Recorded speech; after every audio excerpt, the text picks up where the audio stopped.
E para falar mais sobre a rodada, eu converso agora com o editor do Santa Portal, Juan Real. Juan, boa noite.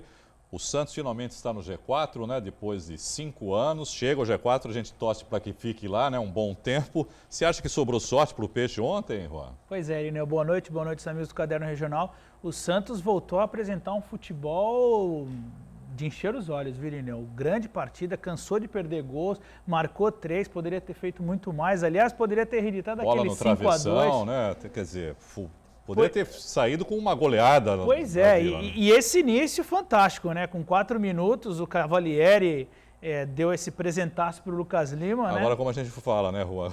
Quando tá dando tudo certo, nessa bola aí, por exemplo, podia ir para qualquer lugar, né, cara? Foi no ângulo, né? E foi no ângulo dentro do gol. Pois é, no retorno do Lucas Lima, quer dizer, se o Lucas Lima precisava de algum motivo para entrar mais entusiasmado na partida, já desde os 4 minutos já ganhou esse presente. Mas o Santos voltou a apresentar um grande futebol, Irineu, e o que mais chama a atenção no Santos, e você até falou desses 5 anos longe do G4, justamente em 2010, com o Dorival Júnior.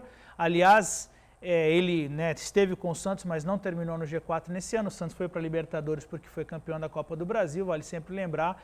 Aliás, fica essa pergunta eterna para todo santista e todo mundo que fala sobre o Santos. Como que o Santos, com tantos anos com o Neymar no time, não conseguia entrar no G4, né? Essa é uma pergunta que tem que se fazer. Como essa diretoria ela conseguiu, mesmo com o Neymar, a maior joia dos últimos anos no Santos, não conseguia ficar entre os 4 primeiros e classificava o Santos para a Libertadores. Mas isso é um assunto do passado, vamos falar do presente. O Dorival, Irineu, acima de tudo, e ele com méritos leva o Santos de volta ao G4, como ele está fazendo as peças individuais do Santos renderem.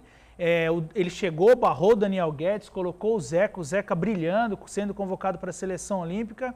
Beleza, o Zeca machuca, entra o Daniel Guedes, ele está recuperando esse jogador, fez uma excelente partida ontem, lamentável até que tomou o 3º amarelo, está fora para esse jogo que vem aí contra o Grêmio, então o Zeca que se recupere logo. Mas o Neto Berola, ele marcou o 2º gol seguido, gol, Neto Berola, né? Marcou na Figueirense, que era pela Copa do Brasil, agora marcou o 2º jogo seguido. E os outros jogadores, Marquinhos Gabriel, o Marcelo Fernandes, treinador, sendo contestado, o Marquinhos Gabriel já estavam falando que ele ia embora. E ele hoje é um dos principais jogadores do Santos. Tá, quando sai, ele vem substituindo o Giovani, mas se o Lucas Lima está fora também. Você acha que o Giovani volta com o Marquinhos Gabriel jogando da maneira como está jogando? Olha, Irene, eu acredito que sim, porque é da base e ele joga diferente do Marquinhos Gabriel. Aquela velocidade que ele e o Gabigol eles impõem nas laterais, aquilo deixa o Santos mais ofensivo ainda, mais perigoso e mais difícil de ser das defesas adversárias segurarem. Eu acredito que ele volta sim, mas é uma briga muito boa. Também o Giovani vai voltar com essa pulga atrás da orelha. Melhor até para o Santos ter todas essas opções, até porque está disputando 2 campeonatos, né, Juan? Você citou aí Libertadores, o Santos está no G4, hoje estaria classificado para a Libertadores.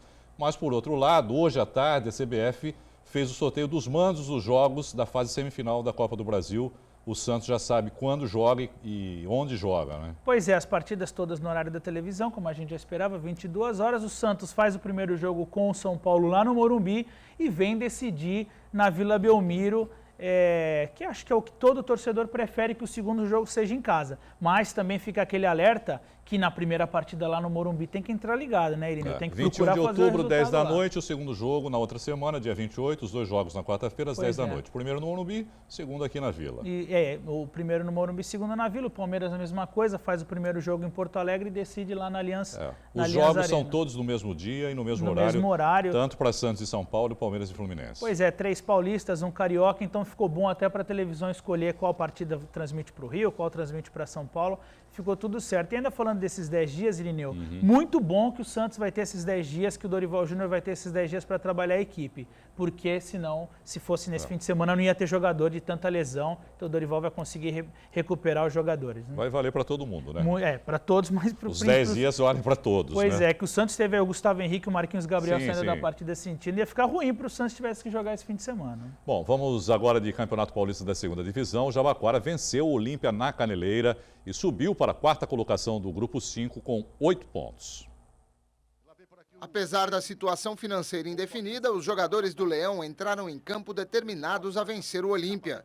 Debaixo de muita chuva, Diego Avatar aproveitou a bola alta para cabecear e abrir o placar para o Jabuca, aos 14 minutos do primeiro tempo.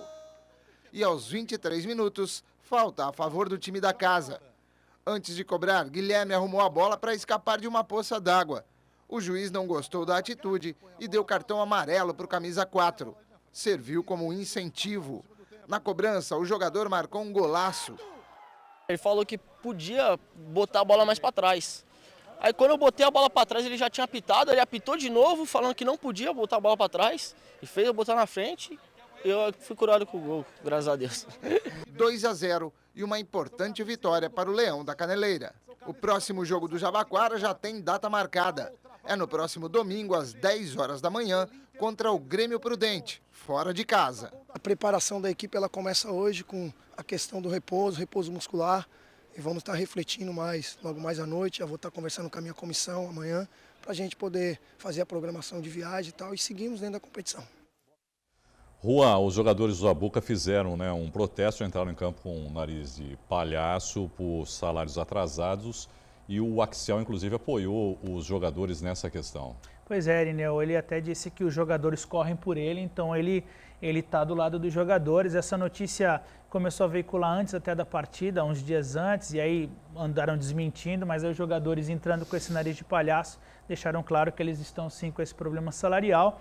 Mas em campo não é o que a gente vê, eles estão honrando a camisa do Jabaquara e jogando, e essa partida é difícil contra o vice-líder, que manteve aí o Jabaquara, mesmo com uma dificuldade muito grande, mas manteve com chances reais de se classificar. É uma pena que esteja ocorrendo esse tipo de problema, pois né? Né, uma campanha até do Jabaquara. Uma campanha tão boa e até a diretoria do Jabaquara sempre divulgando que era enxuto, o salário com jogadores modestos, então um salário pequeno, que eles montaram essa equipe tão boa, e aí esse atraso de salário dá a entender que o Jabaquara não estava preparado para a segunda fase, que deveria ter se despedido da competição na primeira, o que aconteceu com a Portuguesa. Faltou planejamento aí. Pois é, faltou. Talvez eles não acreditaram que o time chegaria tão longe, faltou esse salário para tanto. E agora ainda tem um jogo difícil, contra o Grêmio Prudente, fora de casa, Juan. Pois é, Irineu, fora de casa são mais 3 rodadas, 3 duras missões, pelo menos dessas 2 duras missões do Jabaquara, que pega o Grêmio Prudente fora de casa, que até já está atrás do Jabaquara na tabela. O Jabaquara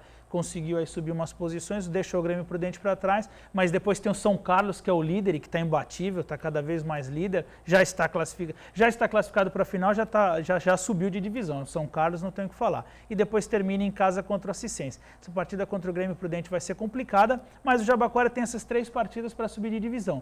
Precisa ganhar as 3. O Olímpia, que é o segundo colocado e mesmo perdendo para o Jabaquara, se manteve. Ele tem aí umas complicações, tem partidas difíceis entre essas 3 rodadas também, e o mesmo vale para o Taboão da Serra, que ainda está na frente do Jabaquara, e o próprio Grêmio Prudente. Então o Jabaquara tem que pensar em vencer, porque o Olímpia vai tropeçar, ele consegue beliscar essa vaga e subir de divisão. Vamos ver se essa questão do salário não vai atrapalhar, né, Irineu?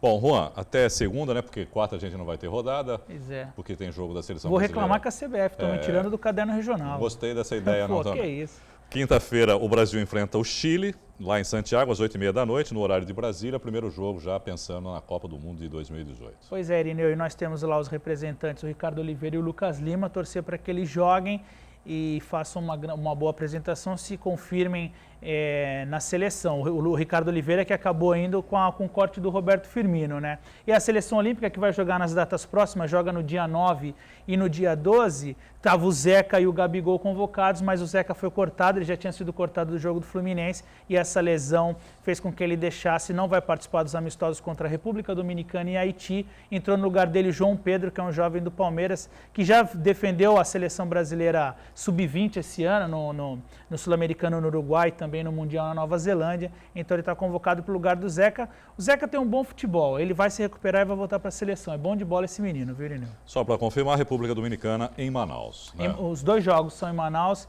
Esses amistosos preparatórios, ano que vem, a seleção olímpica ainda está... a gente está conhecendo um pouco a seleção olímpica, mas saber que o Gabigol está lá nessa grande fase e torcer para ele marcar gols, né? Até segunda, então, Juan. Pois é, Irineu. Bom final de semana. Bom final de semana para você até segunda, e vamos falar de Jabaquara na segunda-feira, torcer para ele ter vencido o Grêmio Prudente até lá, né? É isso aí. Obrigado, viu, Juan? Eu que agradeço.